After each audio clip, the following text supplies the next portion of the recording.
Takumi, a ti te digo, levántate, del Evangelio según San Lucas, capítulo 6, versículos del 20 al 26.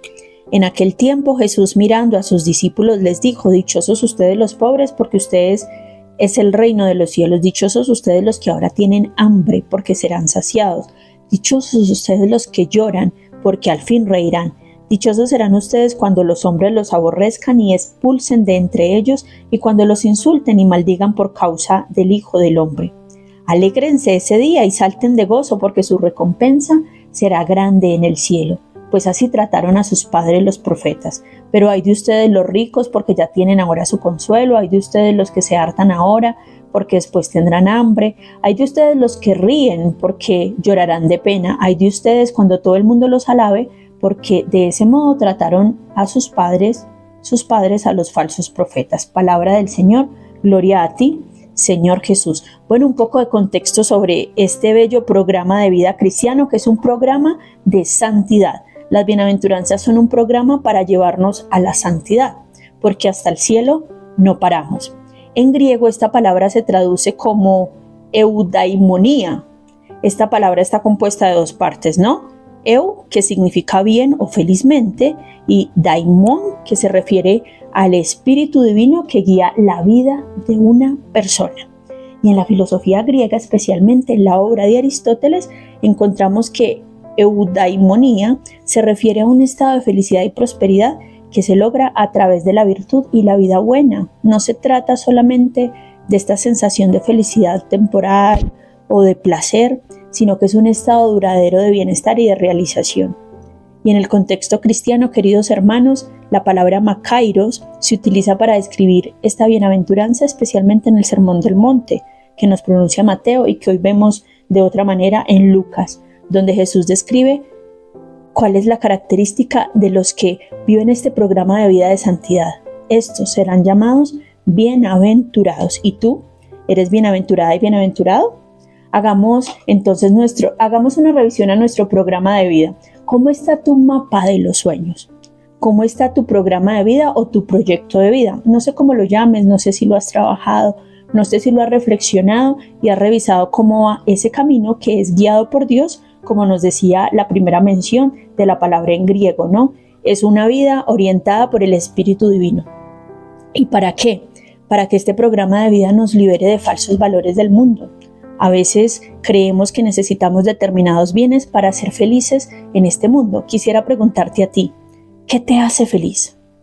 Y menciona pequeñas cosas, piensa en ellas. Estar con tu familia,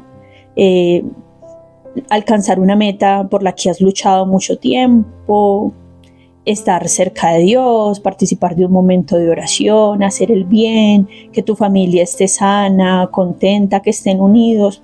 En algún momento de la vida le pregunté a un niño qué lo hacía feliz y este me respondió: ver contenta a mi mamá. Y entonces yo trasladé la pregunta al fondo del corazón del niño. ¿Y qué es que tu mamá esté contenta? Que no llore, que no esté tan enojada, que no se la pase peleando con mi papá.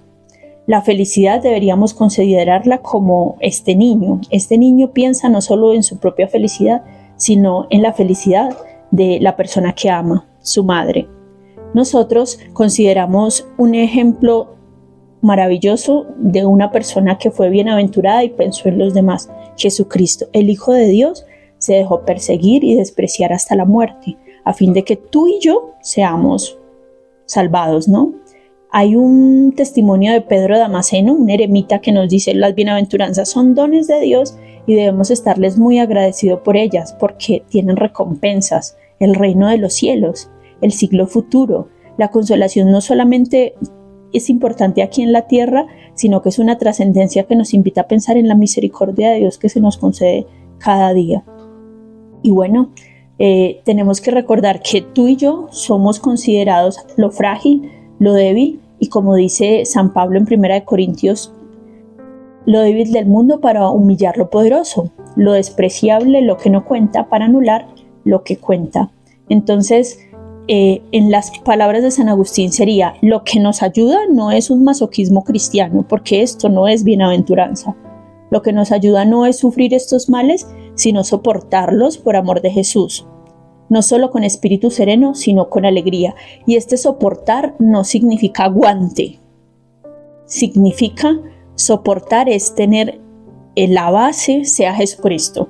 La razón de ser, el testimonio, lo que sostiene esta vida es Jesucristo.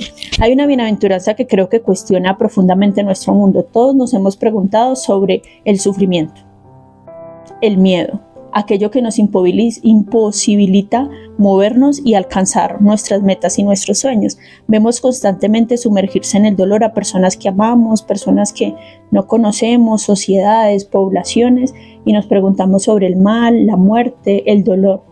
Y todos hemos tenido experiencias de dolor. El dolor no corresponde solamente a un individuo, sino a toda una especie. Y en la manera en que nosotros somos solidarios con ese dolor, entonces cambiamos un poco ese significado ambiguo del dolor y el sufrimiento. No sé si ustedes han considerado que escuchamos historias de personas que han sufrido mucho y este dolor los agiganta.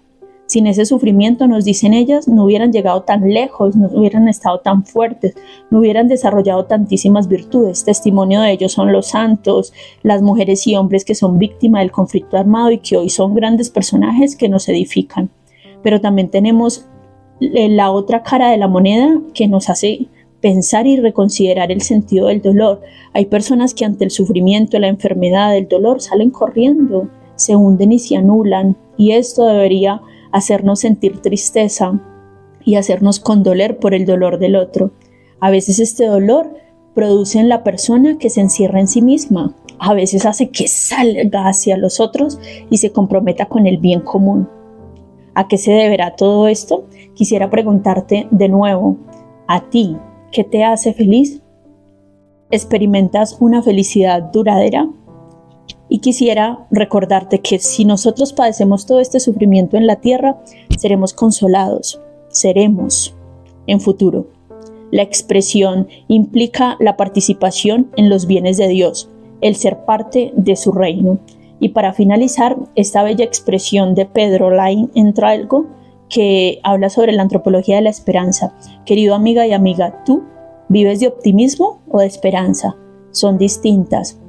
A veces la esperanza se da contra toda esperanza, cuando no hay salida, cuando estamos contra un muro, cuando lo que tengo todo resuelto no encuentra una propuesta que nos satisfaga.